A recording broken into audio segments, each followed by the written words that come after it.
Hello friends, welcome back to the removeload.com। आज हम discuss करेंगे what is unsubscribe method.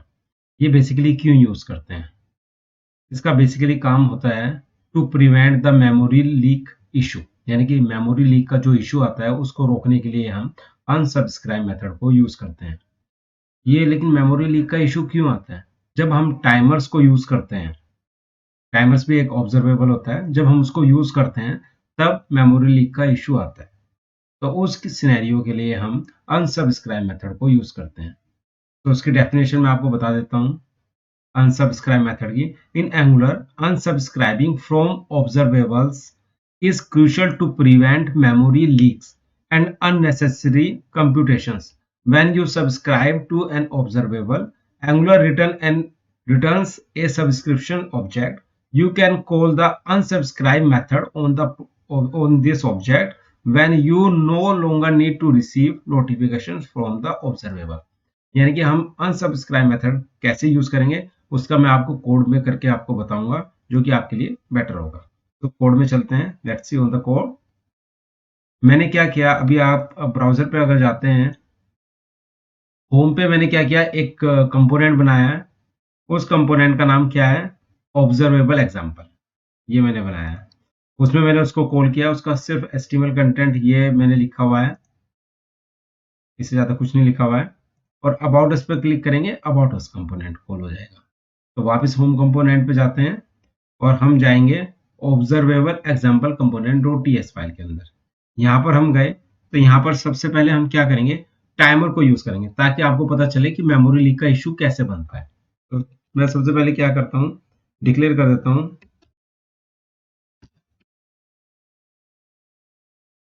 Interval data नाम का एक वेरिएबल बनाया और यहाँ पर मैंने यूज कर लिया इंटरवल। इंटरवल के अंदर मैं डिक्लेयर कर देता हूँ 1000। 1000 मैंने इंटरवल यूज किया। देखो यहाँ पर रेड आ रहा है, यानी कि इसको इंक्लूड करना पड़ेगा। यहाँ पर मैंने इंटरवल इंपोर्ट कर लिया, जो कि RxJS लाइब्रेरी का पार्ट होता है। इंटरवल यहाँ पर हमने यूज कर लिया है। अब हम क्या करेंगे, यहाँ पर सबसे पहले हम कर लेते हैं काउंट। काउंट को मैं नंबर डिक्लेयर कर देता हूँ इक्वल टू 0। इतना करने के बाद जब ये हमने किया है तो मैं क्या करता हूँ, सबसे पहले नहीं, इसके बाद ngOnIt यूज करता हूँ। तो ngOnIt इससे पहले यहाँ पर क्या करना पड़ेगा, इम्प्लीमेंट्स, और इम्प्लीमेंट्स में क्या करेंगे, ऑन इनिट। जैसे ऑन इनिट किया यहाँ पर तो इंपोर्ट कर दिया है। ये ऑन इट कहाँ पे आ गया, यहाँ पर आ गया। अब यहाँ पर एक फंक्शन बना लेते हैं ngOnIt। ये फंक्शन जैसे ही बनाया है तो इसमें अब हम क्या करेंगे, इसमें हम डिक्लेयर कर देंगे this dot interval data dot subscribe. जो इंटरवल होता है ये ऑब्जर्वेबल होता है। ऑब्जर्वेबल को कैसे हैंडल करते हैं, कैसे कॉल करते हैं, सब्सक्राइब मेथड के थ्रू। आप मेरा ऑब्जर्वेबल वाला जो मेरा वीडियो है जो मैंने बनाया उसको आप गो थ्रू कर सकते हैं, आपको क्लियर हो जाएगा। तो सब्सक्राइब हमने यूज किया। इसके करने के बाद जब हम सब्सक्राइब यूज कर रहे हैं, यहाँ पर हम क्या कर देते हैं, कंसोल कर लेंगे, console dot log this dot count. उससे पहले मैं क्या करता हूँ, यहाँ पर this dot count plus plus, ये यूज किया मैंने। इसको यूज करने के बाद अभी मैंने क्या किया है, इंटरवल डाटा जो कि एक ऑब्जर्वेबल है उसको यूज किया, उसको सब्सक्राइब किया। अभी इसके अलावा मैंने कुछ नहीं किया है। ये करने के बाद इसको मैं सेव करता हूँ, सेव ऑल कर दिया मैंने।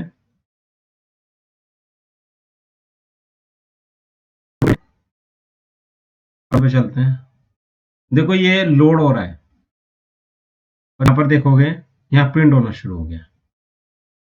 1 2 3 4 5 6 7 मतलब बढ़ता जा रहा है।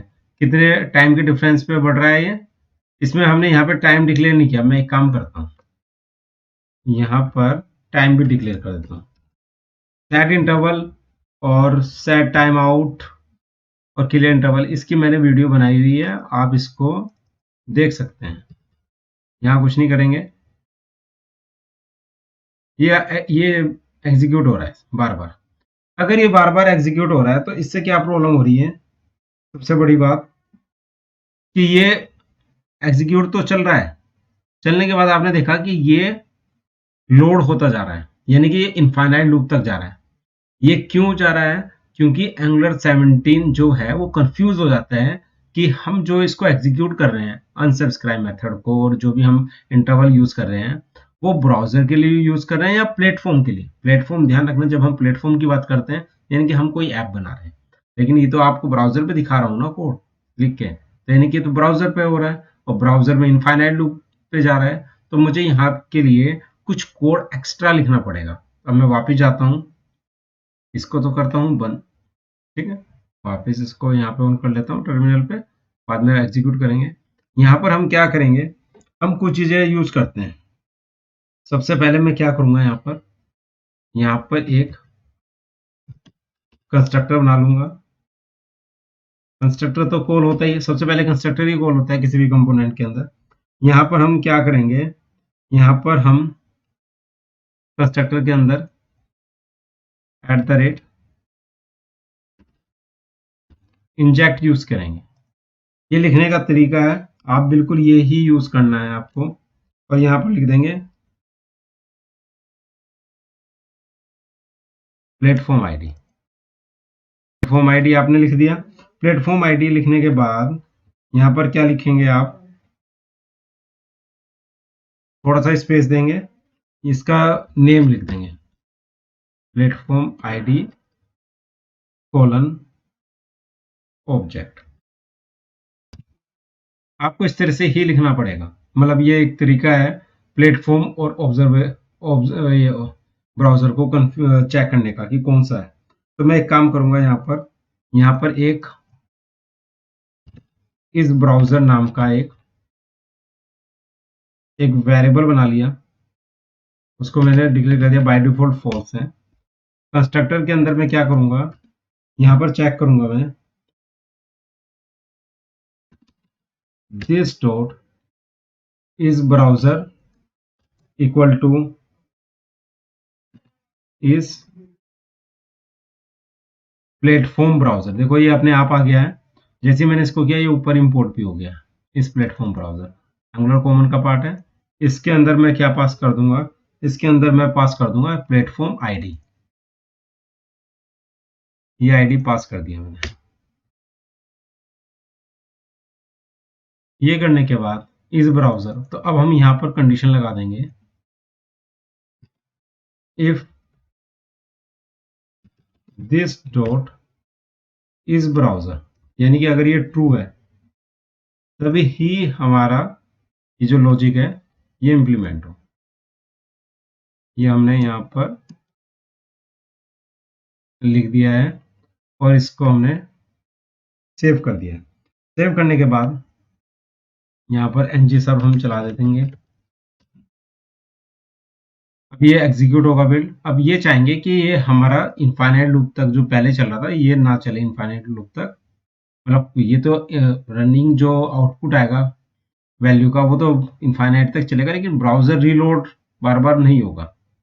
तो देखते हैं अभी इसको अभी एक बार बिल्ड एग्जीक्यूट हो जाने दो।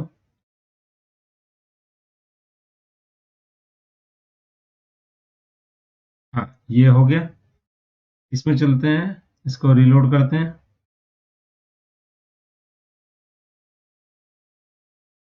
अब देखो पेज बार बार रीलोड नहीं हुआ और यहाँ पर वैल्यू प्रिंट होना शुरू हो गया, 6 7 8 9 10, ऐसे ही बढ़ता चला जाएगा। और ये कहाँ तक बढ़ेगा, इनफाइनाइट लूप तक, क्योंकि हमने यहाँ पर कोई कंडीशन तो लगाई नहीं है, तो ये ऐसे ही चलता रहेगा, लेकिन पेज बार बार रिलोड नहीं हो रहा है। यानी कि आप अब समझ में आ गया कि आपने ये बेसिकली हमने क्या यूज किया, हमने प्लेटफॉर्म ब्राउजर को यूज किया और हमने ये चेक किया कि अगर ये ब्राउजर होगा तभी हमारा सब्सक्राइब मेथड कॉल, अदरवाइज ना कॉल। अब ये चीज तो चल रही है। अब मैं आपको एक चीज दिखाना चाहूंगा, देखो यहाँ पर नंबर इंक्रीमेंट हो रहा है। अब हमें अनसब्सक्राइब मेथड की क्यों यूज करना पड़ा? अभी तक मैंने कोड में नहीं लिखा है, लेकिन अब मैं चलता हूँ अबाउट अस कंपोनेंट में। यहाँ 4950 हो गया, अबाउट अस पे गए। जब अबाउट अस पे गए, अबाउट अस करने के बाद वापस होम पे आते हैं। अब देखो 1 से दोबारा स्टार्ट हो गया।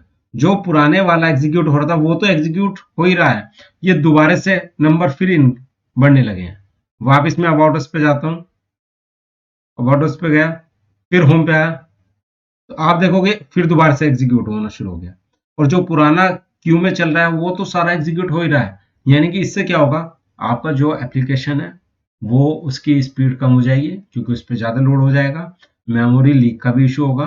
तो उसके लिए हम अनसब्सक्राइब मेथड को यूज करेंगे। तो यहाँ तक आपको पता चल गया कि मेमोरी लीक कैसे हो रही है। अब हम चलते हैं इसको रिजोल्व करने के लिए, किसके थ्रू? Unsubscribe method. लेकिन इससे जब अनसब्सक्राइब मेथड यूज करेंगे तो उससे पहले हम एक सब्सक्रिप्शन वेरिएबल बनाएंगे। यहाँ पर कैसे बनाएंगे? हम एक कर लेते हैं यहाँ पर डाटा ऑब्जेक्ट डॉलर। अब हमने यहाँ पर क्या कर दिया, सब्सक्रिप्शन लिखेंगे, सब्सक्रिप्शन लिख देते हैं। सब्सक्रिप्शन हमने लिख दिया यहाँ पर, और इसको भी डिफाइन कर दिया अनडिफाइंड। ठीक है, सब्सक्रिप्शन यहाँ आ गया, यहाँ डाटा ऑब्जेक्ट आ गया। इसको अनडिफाइंड को मैं यहाँ से अगर हटा दूं तो हटा दिया मैंने अनडिफाइंड। ठीक है, ये ध्यान रखना, ये जो डाटा ऑब्जेक्ट है के बाद मैंने ये डॉलर साइन क्यों लिखा है, ये खाली समझाने के लिए लिखा है। अगर ना भी लिखें तब तो कोई फर्क नहीं पड़ेगा। यानी कि जब भी हम कोई सब्सक्रिप्शन लिखते हैं तो उसको बेसिकली अंडरस्टैंड के लिए हम ये बता देते हैं कि ये बेसिकली सब्सक्रिप्शन है, लास्ट में डॉलर लिख के। अब मैं क्या करूंगा, इस पूरे को कॉपी करूंगा। इसको कॉपी करने के बाद अब हम क्या करेंगे, कॉपी करके हम यहाँ पर जाएंगे, this dot data object equal to ये पास कर देंगे। अभी डाटा ऑब्जेक्ट देखा कि यहाँ पर ये एरर आ रही है। अब हम क्या करेंगे, वापस जाएंगे और चेक करेंगे कि हमारा इश्यू क्या है। यहाँ पर देखा हमने इक्वल साइन गलती से लिख दिया है। अब इसको कॉलन लिखेंगे, कॉलन लिखने के बाद और इसको हमने डिक्लेयर कर दिया अनडिफाइंड। ये करने के बाद डाटा ऑब्जेक्ट को हमने यहाँ पे पास किया था, तो देखो अब कोई एरर नहीं आ रही है। इसके करने के बाद ये मैंने ये किसी एक सब्सक्रिप्शन वेरिएबल के अंदर क्यों लिखा, ये इसलिए लिखा क्योंकि हम इस वेरिएबल को अनसब्सक्राइब मेथड में यूज करेंगे। कैसे? अब हम क्या करते हैं, यहाँ पर चलते हैं, इंप्लीमेंट्स के बाद यहाँ पर लिख देते हैं ऑन डेस्ट्रॉय। क्या लिखेंगे हम यहाँ पर हम लिख देंगे इसको ऑन डेस्ट्रॉय। जैसे हम यहाँ पर लिखेंगे,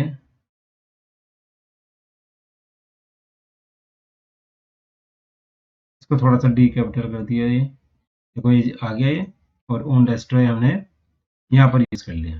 ठीक है, अब यहाँ पर ये जो था एनजी ऑन इट, तो हम क्या लिखेंगे यहाँ पर, एनजी ऑन डेस्ट्रॉय। ये फंक्शन हमने लिख लिया। अब ये फंक्शन हम बेसिकली कहाँ यूज करेंगे, यहाँ पर हम सबसे पहले यहाँ पर मैं एनजी ऑन डेस्ट्रॉय कोड, ये मैं क्यों कर रहा हूँ, ये मैं यहाँ पर इसलिए मैंने कंसोल किया ताकि मैं आपको दिखा सकूं कि जब हम एक कंपोनेंट से दूसरे कंपोनेंट में जाते हैं तो एनजी ऑन डेस्ट्रॉय मेथड अगर आपने यूज किया तो वो कोड होगा, वो क्या करेगा, उसके अंदर जो भी डाटा है वो एग्जीक्यूट करेगा। चलते हैं, एक बार मैं इसको दोबारा से रिलोड कर देता हूँ। अब देखो 1 2 3 4 5। अब मैं चलता हूँ अबाउट पे, देखो एनजी डेस्ट्रॉय कॉल हुआ, लेकिन ये 7 8 9 ये इंक्रीज होता जा रहा है। वापस होम पे जाऊंगा, देखो फिर 1 से स्टार्ट हो गया, लेकिन जो पिछला वैल्यू चल रहा था वो अपना ऑलरेडी इंक्रीमेंट करता रहेगा। अब वापस अबाउट पे गया तो अनसब्सक्राइब, ये एनजी ऑन डेस्ट्रॉय फिर कॉल हो गया। तो मैं क्या करूंगा, जैसे यानी कि हम एक कंपोनेंट से दूसरे कंपोनेंट पे जाते हैं तो वो क्या करेगा, एनजी डेस्ट्रॉय मेथड जो है वो कॉल होता है। अब मैं क्या करूंगा, इसको जो मेरा सब्सक्रिप्शन वेरिएबल था इसको मैं यूज करूंगा किसके अंदर, एनजी ऑन डेस्ट्रॉय के अंदर। कैसे,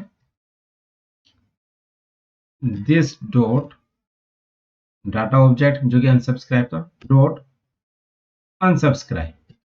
जैसे ही मैंने अनसब्सक्राइब मेथड लिखा यहाँ पर और मैंने इसको सेव किया, करने के बाद देखो अभी यहाँ पर क्या हो गया, अभी एग्जीक्यूट होगा। इसको हमने एनजीओ डेस्कटॉप पे कॉल किया, चेक करेंगे कि ये मेथड अभी हमारा कॉल क्यों नहीं हो रहा है।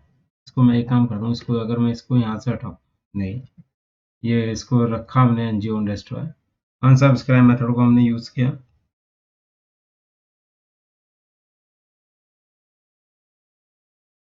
अबाउट अस पे जा रहे हैं ना, होम पे चलते हैं, यहाँ पर ही तो कॉल होगा ये 1 2 3।